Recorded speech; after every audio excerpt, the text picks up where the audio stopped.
What's up, everyone? Welcome to Pat's Chat, a proud member of the CLNS Podcast Network. We are presented to you by Prize Picks, the #1 daily fantasy app. Put in code CLNS when you go to Prize Picks.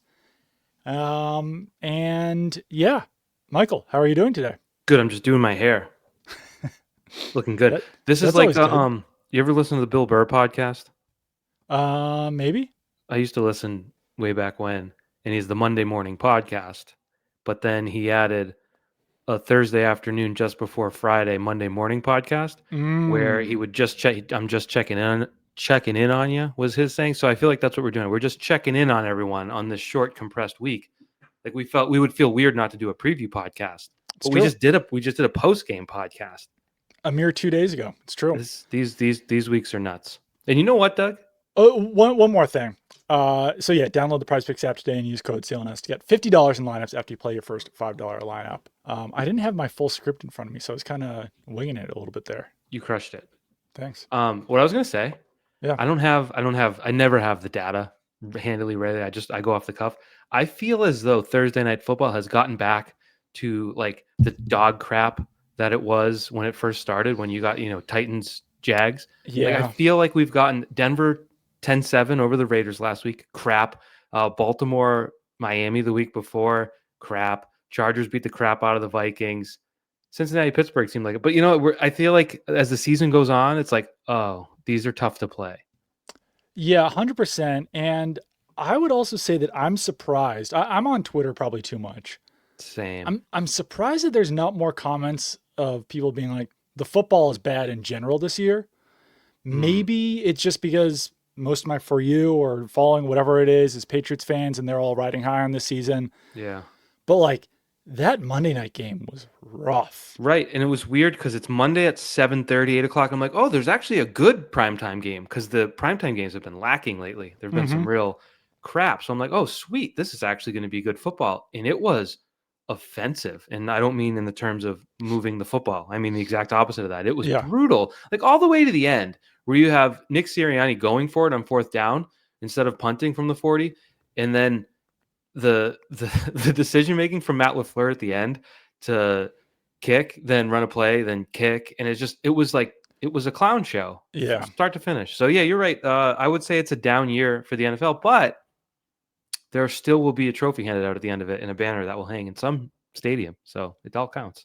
It all does count. And I still watch every game. Sometimes I don't make it through the whole games when they're blowouts by the end, but still watch every game that I can.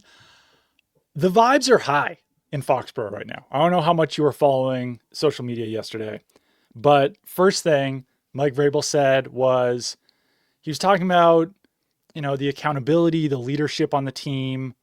I think I asked like how that presents itself or something like that. I forgot what my follow-up question was, but he relayed an anecdote that he had offered the team leaders, the captains. All right, do you want 25 minutes off of this team meeting just so you guys can get more rest? And the captain said, no, we want the full meeting. We find those valuable. It's too much to pass up. We're still doing the meeting. Later on, Stephon Diggs calls Mike Vrabel the perfect parent as a head coach. And even later on, Drake May says that Mike Vrabel offered for the team to practice inside on Tuesday when the feels like was like 18 degrees. He was willing to let them practice in the bubble. And we said, no, we want to practice outside. We have to get used to the elements. It could give us an advantage in the future. Are the vibes too high right now, Michael? Well, here's the thing. Here's my thought on That's it. a lot to come out all in one day. One, it's And like, I'm being somewhat facetious, yeah, because obviously those are all very good things. sure. I do think the meeting thing is a little bit much for Rabel to brag. It's like 25 minutes of everyone's life. We're going to be okay. But Right, but they all said like for them to say we'd rather do the meeting than yeah, take that meeting off. I don't know. no, it's fine. I just my thought is we've been saying for months now to the point we stopped saying it. Like the Patriots are due for a hiccup, a Right. screw up game, and you look at the Jets winning Sunday. Granted, it was against Dylan Gabriel and a bad Browns team, and you look at the Dolphins beating the Bills last week. Like Right. divisional games are typically when you see those hiccups. So I think the fact that you're seeing that level of focus this week at least limits the threat of that. I still think it is a threat because you look at, I don't know, the Patriots could be 14-2, and one of their losses back in the day could have been to the 2-14 Dolphins. Like these divisional games can have that weirdness to it. Who knows? The Jets, maybe they got a short-term mentality boost after trading their guys away and everyone's saying they really sucked.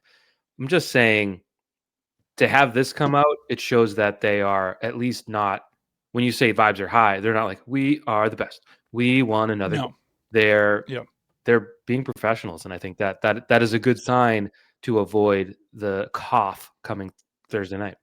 I agree. I think that this team is avoiding a letdown for a reason, and I say that I'm pretty confident they're going to beat the Jets on Thursday. But obviously, I'll look a little bit foolish if they lose this one. But one thing that I have been impressed with, just from talking to players in the locker room after games, all that kind of stuff, they never lean into the nobody believed in us BS, which can work for teams, but I also sort of feel like has become less effective over the years. Yeah, I mean, Rodney Harrison should have rightfully retired it in 2003 when he came out in the sling. It was like, nobody believed in us. And it's like, you did lose in week 1, for sure. That was a tough one, but people did believe in you along the way. But because after last week's game, I was asking some players, like, do you feel like you guys are still being slept on a little bit? And they were all kind of like, I don't know how people feel about us. So no, I don't know, not really. And that impressed me, because I do think that if you lean into that too hard, then you can be set up for a letdown. Yeah. But it feels like this team is just, as I mentioned on Monday's podcast, like Mike Vrabel is very steady week to week. He's the same guy that he was in week 1. I feel like the players are all the same way too. They truly are preparing for every game the same, which I think is why they are on a 7-game winning streak, why they didn't lose to any of those teams, and why they're beating teams that they shouldn't necessarily be beating.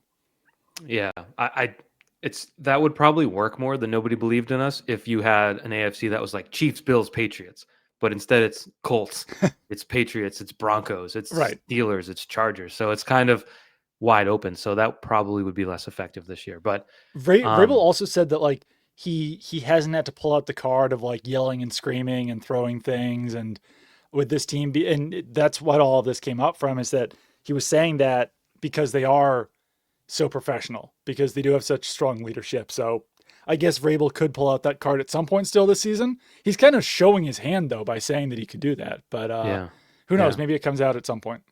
I agree. I think ultimately these weeks are difficult, and again, we hate to do this, don't we, Doug? But we do it anyway. Comparing to last year, right? How prepared you can be for a short week. Right. I'm trying to remember their Thursday. It was early. It was week 3. Remember they lost to the Jets. Aaron Rodgers had his most mobility in the last 5 years out of nowhere. Yes. So that was, I guess May's debut, right? No, he didn't play. It was week 3. Brissett was still the starter. May met Rodgers after the game. May did. He 4 for 8, 22 yards, 2 sacks. I'm like, okay. Am I crazy? I thought you were talking about starting. Nuts. He didn't play much, but yeah, that it's hard to judge a team preparation week 3 on the Thursday game. But I would say if it was week 10, correct? Week 11. What week are we in? 11. Week 11. Week 11. Mm-hmm. You haven't had a bye yet, and you have this short week. Like, you need a guy. This is why you have a coach with experience who's done it before, because they're handling this week about as well as possible. That doesn't guarantee you anything on Thursday, but you can control what you can control. No, it definitely 100%. How much have you looked at this Jets offense, this Jets roster? Well, every time we do a podcast and you tell me that Justin Fields, by the way, you're right. Did you see his passing chart from Sunday? No, but I don't think I need to. Well, Breece Hall had that 45 yard touchdown at the end of the game, or late in the game. And you get the next gen passing chart, and it's just the touchdown dot being like 7 yards behind the line of scrimmage is pretty amazing. So the offense sucks eggs. Garrett Wilson's out. You've got Breece Hall, and then what? So that's the thing, is that Mason Taylor, the Jets tight end, might actually catch a few passes in this game because the Patriots can't really cover tight ends. Sure. But after Garrett Wilson and Mason Taylor, Breece Hall is next with 220 receiving yards. Tyler Johnson, their 4th leading receiver, has 10 catches for 187 yards. Then you've got another running back, Isaiah Davis. Josh Reynolds, who I don't think is healthy has 100 yards. Jeremy Ruckert with 96. Arian Smith with 47. Alan Lazard with 45. Isaiah Williams with 35. This receiving core is, it might be the worst the Patriots have played in like 5 years. Yeah. Yeah, it's rough. You just look at yards from scrimmage. Like Breece Hall is 884. The team has 2,800. So he has, a third of their offense. And then Garrett Wilson's next at 395. Yes. And he's not playing. And then you go down to Fields is third at 316 with 316 rushing yards. So it's like, yikes. Yeah, so this shouldn't be the biggest challenge. You said you had the corners on your dooms list. This should be a get right game for your trio of cornerbacks there. It should. They do also have Adonai Mitchell. They acquired him in the Sauce Gardner trade. So he's a big play threat, but also hasn't done a whole lot during his NFL career. But with Wilson out, like you almost kind of have to depend on him as your number one wide receiver. Did you see Aaron Glenn yesterday? He's kind of a clown, huh? I mean, clown is those are your words, not mine. Well, I would say he gained a lot of respect with his work in Detroit, and a lot of people believe it. But there's something about donning Jets gear that just leads to a certain level of dysfunction, and he is riding it. This is not what I would have expected out of Aaron Glenn. Well, we should say what he did, and it's definitely different. So yeah, he refused to give an injury report at the start of his press conference because Rich Cimini from ESPN had reported the day before that Garrett Wilson was expected to be out 3 to 4 weeks. And Glenn was mad that he had just reported ask Rich. that. Don't ask me. Just ask Rich. Rich has the answers. He was mad that someone had reported something that he didn't say. And it's like, well, yeah, that's reporting. But you know what? We can't just rely on the head coach to give us all the answers. It's not entirely dissimilar to Vrabel in the preseason, saying we got to get the rats out of the building. What was that? What injury was that? Jalen Polk? I think it was a Jalen Polk's injury, right? Oh yeah. So it was like there's a certain distaste for injury reporting, but at least he is blaming the rats and not the reporter. Yes, what happened yesterday was weird for Aaron Glenn to just sort of throw a little tantrum because someone reported on an injury. I did not expect him to be this way with the media. He has had a few of these pseudo tantrums. Yeah. And he's experienced enough as a player and as a defensive coordinator and as a position coach that I just thought he would know how to handle this a little bit better. Like, at least with Gerard Mayo last year with his media gaffes, it was like, well, yeah, the guy's been coaching for like 4 years, With Aaron Glenn, he's been doing this for a long time in a pretty prominent position. And it different, feels man. like he's kind of taking out the frustrations of the team on the media, which is fine, but it's in New York. That's just not really going to go over that well. I don't think. Yeah. I'm not dooming his head coaching career, but I think we know from years and years and years of examples, like some guys are great coordinators. Right. Some guys like Steve Spagnuolo is like the Grim Reaper in New England. He is the best defensive coordinator that's ever shut down the Patriots for decades. As a head coach, not very good. Josh McDaniels. I was gonna say there's a Steve Spagnuolo, Josh McDaniels. And you've heard some rumblings this week, like, will the Giants go after McDaniels? And it's like, well, no, they probably won't. But as weird as it sounds, I don't know that McDaniels would want that right now. Like maybe at some point he'll want it again. But Spagnuolo's, since he's been a head coach, has settled into that coordinator role. I know there's money. I know there's prestige. I have $1 billion idea. This is John Mara. You can have this one for free. Mm-hmm. Josh McDaniels, Steve Spagnuolo, co-head coaches. Co-head coaches. They just coordinate. Coaches. Well, someone who let Josh McDaniels be the head coach of the offense. Yeah, but Steve Spagnuolo be the head coach of the defense. You probably want a boss in there, right? Like maybe like an older, experienced guy who's not going to put in as much work as he used to. Like he's in his 70s. He's got a little kid girlfriend. Like he could come in and you don't think Belichick could boss those guys around? Three-way head coach. Co-head coaches. This is the $1 billion idea, and I'm giving it to everyone for free. Belichick just decides like whether they go heads or tails, whether they kick or defer. I think we just solved their problems. But the reason I mentioned Glenn kind of being a clown, remember earlier this year, it was against the Bucks. They like scored a touchdown. He's like dancing on the sideline, and then they lost the game. So it's been a tough year for the Jets. This would be, you got to imagine though, they did win Sunday, which is crazy. you got to imagine, like, we talk about the Patriots not 2 getting special much. teams touchdowns.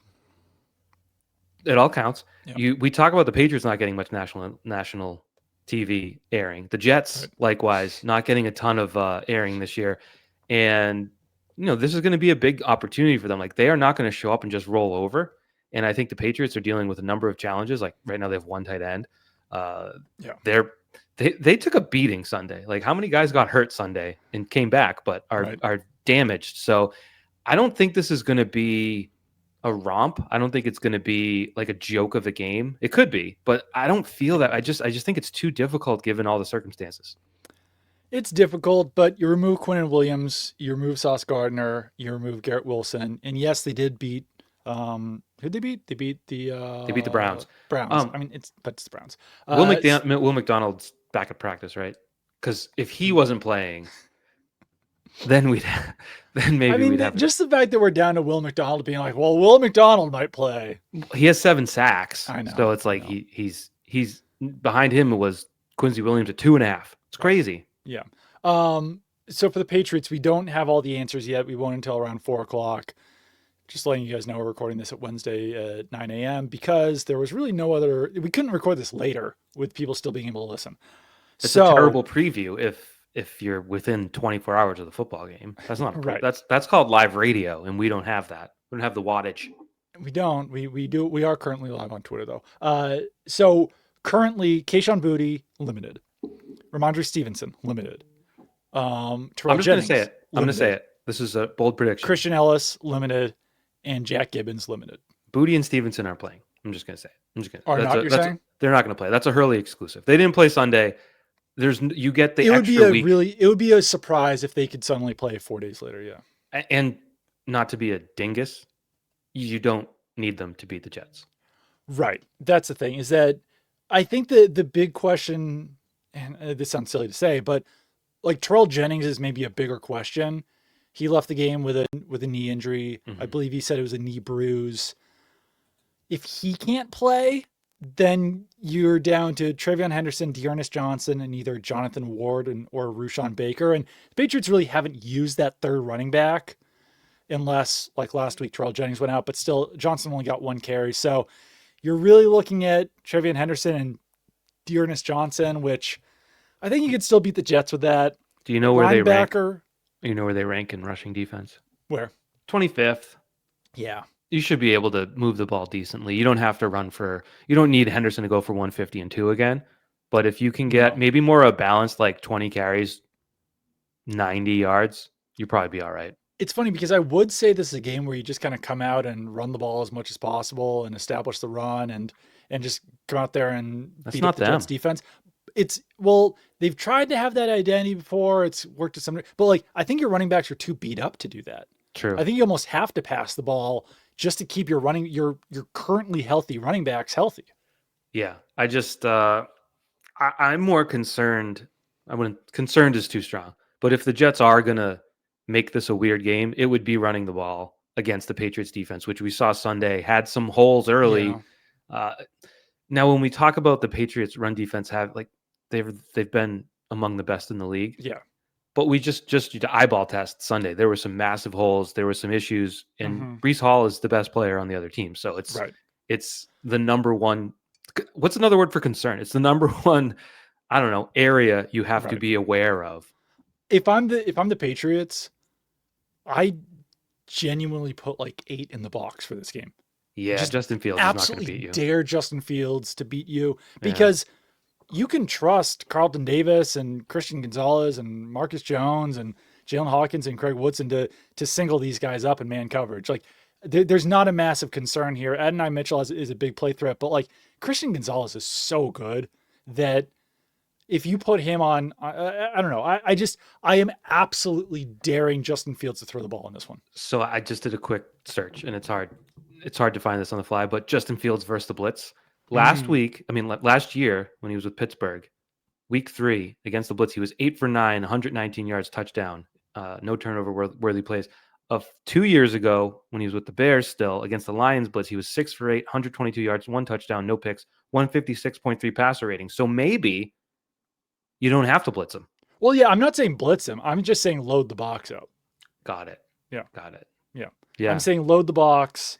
Yeah, I would say I'd have to go back and look at some of the weapons he had with Pittsburgh and Chicago and say they were probably better than what he's working with right now. So that's a factor too. Yeah, it's definitely very, very bleak what he's currently working with.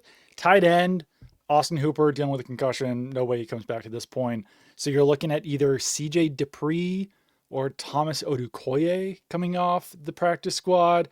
Probably seeing Jack Westover play some more snaps at tight end, which could mean more Kairos Tonga at fullback, which is fun. Still waiting on that Kairos Tonga carry or catch. It's gonna hit like crack when he does it. Yeah, I wonder. I mean, you got to save it. You got to save that probably for Yeah. January. Yeah.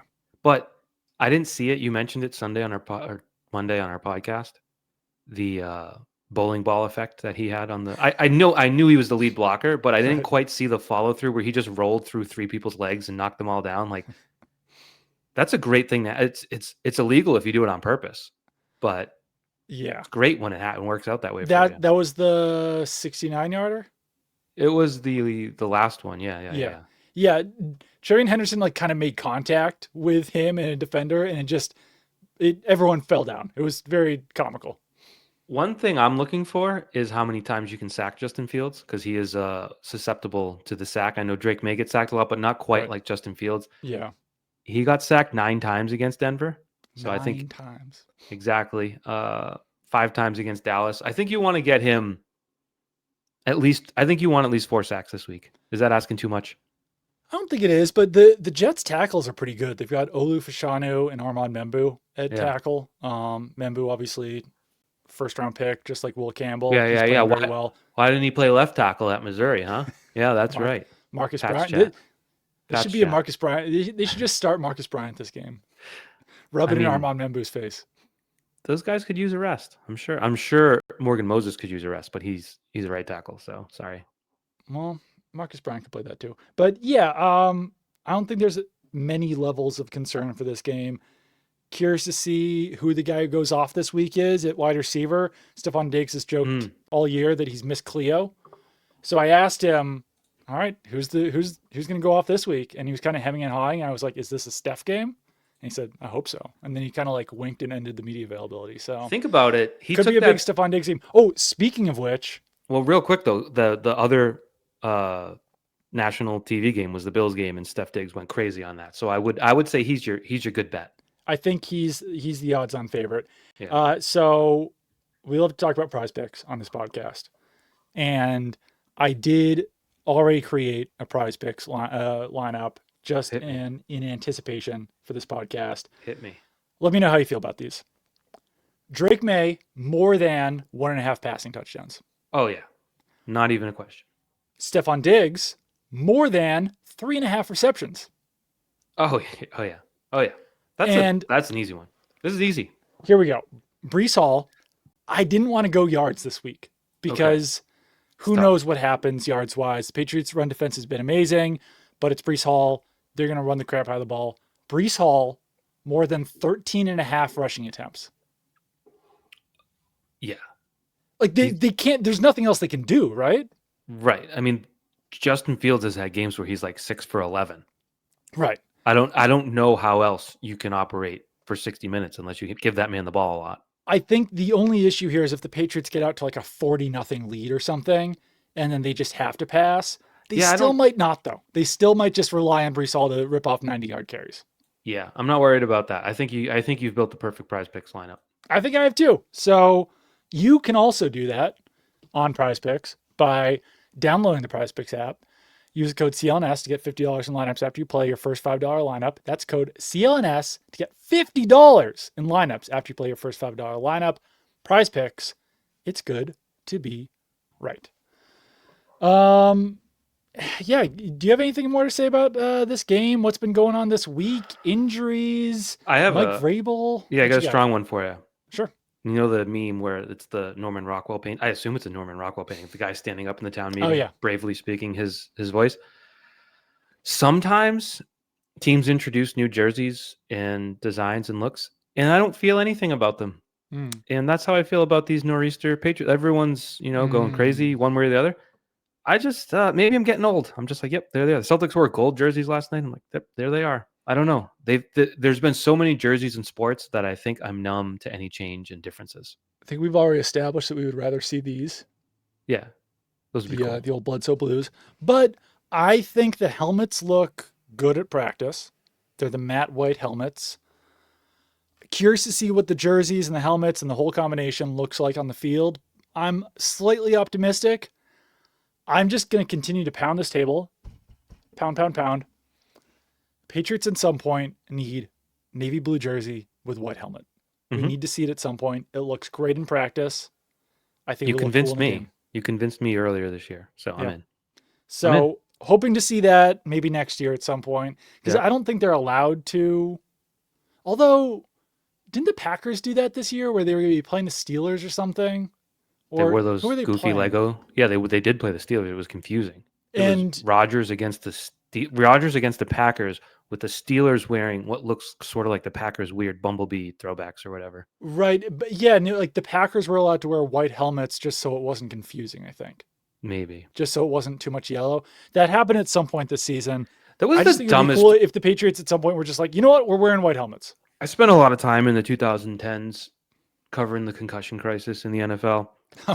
So I'm supportive of a lot of measures taken to increase player safety. You can't change your helmet midseason was the dumbest, most ridiculous of all, because you could change your helmet. Like, what if Right. you don't like your helmet? You can get Yeah. a different helmet. What if you get traded from the Buccaneers to the Lions? You're going to need a new helmet. Like Right. this concept of it breaking in Yeah. and thus protecting you more was one of the more insane things I've ever experienced. But that's neither here nor there. I agree. Christian Gonzalez did say this week, though, that when he was at Oregon, they got a little bit tired of having to break in new helmets every week. Well, they wear different stuff every week. Yeah, that's every week. Like if you only have 3 helmets, you can manage. Yeah, and you go to practice every day. You can cycle them through. We usually do our nonsense later, but we do have to wrap this up. Yeah. Something's bothering me. Oh boy, here we go. Mike Scripes. You fire up the streaming apps these days. You know, HBO, Netflix, what have you, Hulu. Name one, and you go to the top 10. As soon as Halloween ended, it was all Christmas stuff, and I just think you're cheapening the Christmas experience if you started on November 1st. I'm sorry, I'm not trying to scrooge you, but you got to at least wait until it's cold out. Like to have the top 10 be like Elf, Christmas Vacation, all these like it's too soon. And people, you're cheapening the magic of Christmas season if you're just throwing that on November, the first week of November. Come on. I agree. We kind of ease into Christmas a little bit. Like Jen's been decorating the house a little bit. I haven't done outdoor stuff. She'll randomly throw on some Christmas stuff, but I agree with that. I also heard a great take. I think it was on the Doughboys podcast. We need to give Halloween more flowers, more credit, because if Halloween did not exist, Christmas would start season in September. would start on September 1st. Yeah. And like, I'm not trying to put a strict like Thanksgiving start date on it. Right. But it's just too soon. It's just you're right. Halloween is like the it's like another meme. It's a great left tackle. It's blocking Christmas as much as you can. I'm not a nerd, so I never watched Lord of the Rings. I think it's a Lord of the Rings meme where the guy's got like an army coming at him. He just takes his sword out. That's Halloween holding off Christmas starting too soon. But anyway, I just had to get that off my chest because like I'm trying to finish watching my scary movies, and they're gone from the top 10, and you got Chevy Chase in there with the Christmas hat on. It's just we're not ready. And then especially like the big Christmas movies, like you got to wait for like Halloween and for Home Alone. Halloween that came out of nowhere. I'm tired. You got to wait for Home Alone and Christmas Vacation and Elf. It's got to be a chill in the air. The heat's got to be on. You got to have your blanket. Right. Yeah. So and it was chill yesterday. You probably loved it. You probably thought it was the best weather of the day of the year. But it was like no, I was doing some outdoor cleanup and I was like, this is unpleasant. Yeah. I'm going to play golf today, so we'll see if these hands survive. We'll let you get out of there in golf. We will talk to you guys on Friday morning unless something absolutely bonkers goes on Thursday night. Yeah, we'll do groggy chat Friday morning. Yeah. All right. Goodbye. Bye.